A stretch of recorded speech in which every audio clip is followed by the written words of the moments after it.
पाकिस्तान में आपसे जंग करनी है, पर हम तो नहीं करनी। कोई नहीं, हम आप पे ऐसी मिसाइल फेंक देंगे। अरे यार, अब तुम्हें मिसाइलें भी देनी पड़ेगी। अच्छा चलो ठीक है, जंग की तो तैयार होने पर मेरी कुछ शर्तें हैं। पहली शर्त, जंग रात को होगी, मुझे वह बहुत गर्मी होती है। और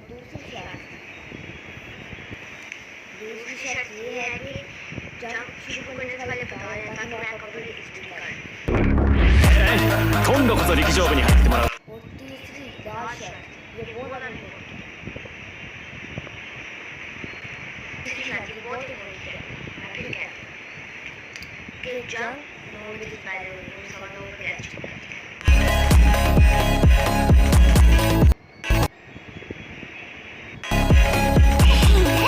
मैं जा रहा हूँ, लड़ाई की बात करने आया तो तुम लोग रोज करें जा रहे हो, मैं जा रहा हूँ। अच्छा रेडी करो, आखिरी बात तो सुन लो।